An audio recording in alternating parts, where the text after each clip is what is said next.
नमो बुद्धाय, जय सम्राट, जय भीम, जय भारत। मैं हूं प्रदीप मौर्य, आप देख रहे हैं न्यूज 7 भारत। आज इस न्यूज रिपोर्ट के माध्यम से हम जानेंगे बुद्ध हिंदू थे, बुद्ध सनातनी थे, बुद्ध के पिता भी हिंदू थे, बुद्ध के पिता भी सनातनी थे। लंठ, गंवार, मूर्ख, मंदबुद्धि, व्हाट्सएप यूनिवर्सिटी से पढ़े हुए इन जाहिल लोगों का दिमाग सच को स्वीकार ही नहीं कर पाता। तो चलिए इन मूर्खों के लिए एक और उदाहरण आज आपके सामने प्रस्तुत कर रहा हूं कि इन गंवारों को, इन बेहुदों को कम से कम ये समझ में आए कि एक्चुअल में बुद्ध धम्म है क्या और बुद्ध बनने से पहले क्या थे, या बुद्ध के पिता कौन से धर्म को मानते थे, धर्म होता था या नहीं होता था। इन सभी राज से पर्दा इस न्यूज़ रिपोर्ट में सबूत के साथ खोलूंगा और उन पाखंडियों का, उन तलवा चाटने वाले मूर्खों का भी आज जुबान बंद होगा और आपको भी पता चलेगा कि एक्चुअल में बुद्ध से पहले क्या था, या फिर बुद्ध किनको मानते थे, बुद्ध के पिता किनको मानते थे। क्या उस समय सनातन धर्म था, क्या वह सनातनी थे। वीडियो अंत तक जरूर देखिएगा। यदि बीच में वीडियो स्किप करते हैं तो जाहिर सी बात है कि आप कंफ्यूज हो सकते हैं। तो निवेदन है वीडियो अंत तक जरूर देखिएगा। जो भी मित्र इस चैनल पर नए हैं, अभी तक चैनल को सब्सक्राइब नहीं किए हैं, तो प्लीज़ निवेदन है चैनल को सब्सक्राइब कर लीजिए। लाइक करके हमारा उत्साह जरूर बढ़ाया करिए और कमेंट बॉक्स में जरूर लिखा करिए कि ये वीडियो आपको कैसा लगा। सोशल मीडिया और व्हाट्सएप यूनिवर्सिटी से ज्ञान प्राप्त लोगों का एक ही प्रश्न होता है कि गौतम बुद्ध से पहले पूर्व बौद्धिक व्यवस्था नहीं थी, इसलिए उनके पूर्वज लोग बौद्धिक नहीं ब्राह्मणी व्यवस्था के अनुयायी थे। यह कहना होता है इन मूर्खों का। भाई, जिस प्रकार शारीरिक रूप से विकलांग अंधे व्यक्ति के जीवन में सूर्योदय नहीं होता है, मैं कहना क्या चाह रहा हूँ कि जिस प्रकार कोई अंधा व्यक्ति होता है उसके जीवन में कभी भी सूर्योदय नहीं होता है, वह सूर्योदय नहीं देख पाता है। उसी प्रकार मानसिक रूप से विकलांग अंधभक्त व्यक्ति के जीवन में कभी भी सच्चोदय नहीं होता है। मतलब जो व्यक्ति मानसिक रूप से बीमार है, अंधभक्त है, वह कभी भी सच को समझ नहीं सकता, सच को जान नहीं सकता। मैं आपको इस वीडियो में बुद्धकालीन लिखावट के 4 अभिलेख प्रस्तुत कर रहा हूँ, जिसमें 4 बुद्धों का नाम लिखा हुआ है, जो सभी गौतम बुद्ध से पूर्व हुए थे।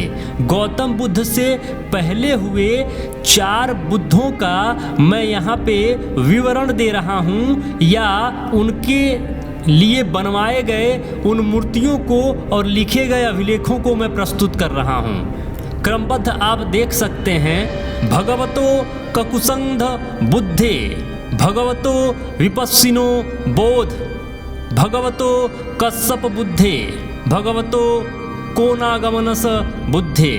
इन 4 बुद्धों का सबूत मैं आपके सामने प्रस्तुत कर रहा हूँ, लेकिन इन पाखंडियों को सबूतों से क्या मतलब। यह तो सिर्फ गपोल लीलाओं पे विश्वास करते हैं। इनको झूठी बात ज़्यादा समझ में आती है, जिसका कोई अस्तित्व ना हो, जिसका कोई इतिहास ना हो और जिसका कोई प्रमाण ना हो, उसको तो यह झाड़ पर चढ़ाकर प्राचीन से प्राचीनतम, आदि से अनादि बताने के लिए तैयार हो जाते हैं, लेकिन जरा सा भी अपनी बुद्धि का प्रयोग नहीं करते हैं कि जिसका कोई सबूत नहीं है उसको लेकर उछल रहे हैं और जिसका सबूत है उसको वो नकार रहे हैं। इसको मंदबुद्धि गधा नहीं कहेंगे तो क्या कहेंगे आप। अब जब प्रमाण बुद्धों का है तो व्यवस्था भी बुद्धों का ही रहा होगा ना। भारत भूमि बौद्धिक सनातन संस्कृति की भूमि रही है। भारत भूमि बौद्धिक वैदिक लोगों की भूमि रही है।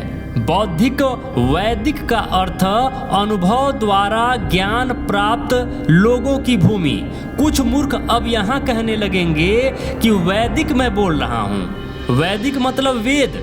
मूर्खता की पराकाष्ठा वहीं पार हो जाती है जब अर्थ का अनर्थ होता है। प्राचीन काल में वैदिक का अर्थ क्या था और इस समय वैदिक का अर्थ मूर्ख वेदों से समझते हैं। वेद वैदिक सब बुद्ध धर्म से संबंधित धरोहर थी।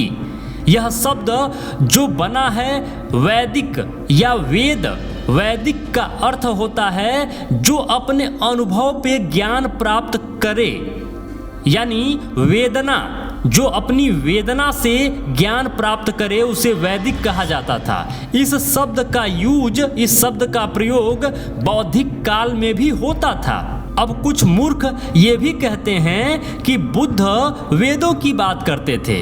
अरे अल्प विकसित मानसिकता के लोगों, बुद्ध वेदों की बात नहीं करते थे, बुद्ध वेदना की बात करते थे, बुद्ध वैदिक की बात करते थे। और वैदिक और वेदना, इसका मतलब तुम्हें समझ में नहीं आएगा। चलो फिर भी मैं कुछ लोगों को समझने के लिए बता देता हूँ कि वैदिक और वेदना का अर्थ होता है अनुभव द्वारा प्राप्त ज्ञान लोगों की भूमि। मतलब भारत की भूमि बौद्धिक वैदिक लोगों की भूमि रही है, यानी बौद्धिक वैदिक का अर्थ अनुभव द्वारा प्राप्त ज्ञान लोगों की भूमि। जरा सा अर्थ का अनर्थ होता है तो पूरा इतिहास ही लोग बदलने के लिए तैयार हो जाते हैं। परंतु आज अंधभक्त विद्यार्थियों को बुद्ध के पूर्व का, बुद्ध के बाद हुए अज्ञात ब्राह्मणी व्यवस्था के किसी संस्थापक का अभिलेखीय साक्ष्य से कोई मतलब नहीं है क्या? इन सबों को अपने संस्थापक से मतलब होता तो पहले अपने संस्थापक का जांच जरूर करता कि मेरा संस्थापक कभी पैदा हुआ या सिर्फ हवाई गपोड़ बातें ही हैं। यह अपने संस्थापक के बारे में कभी नहीं पूछते कि जिस व्यवस्था को वो मानते हैं उस व्यवस्था में उनका संस्थापक कभी पैदा भी हुआ था क्या, जिसका कोई सबूत नहीं है। इसी को कहते हैं बंदर क्या जाने अदरक का स्वाद और अंधभक्त क्या जाने अभिलेख की बात। दोनों मदारी के इशारे पर नाचने वाला बंदरिया हैं। इन सब बुद्ध के अनुयायी थाईलैंड में नहीं बल्कि भारत की मुख्य भूमि तक ही भ्रमण किए थे, इसलिए इनका नाम सिर्फ भारत भूमि पर मिलेगा। सिर्फ गौतम बुद्ध के अनुयायी भारत से बाहर भ्रमण किए थे और वह सम्राट अशोक की देन थी। तो बुद्ध से पहले हुए बुद्धों की विरासत यदि आपको जाननी है तो वह भारत के भूमि से ही उनका सबूत मिलेगा, जो मैं आपके सामने प्रस्तुत कर रहा हूँ। आपसे निवेदन है इस चैनल पे पड़े हुए वीडियोज को, इस वीडियो को, अन्य वीडियोज को शेयर जरूर करें, अपने हर उन मित्रों में शेयर करें जिससे सबको पता चल सके कि भारत का असल इतिहास क्या है।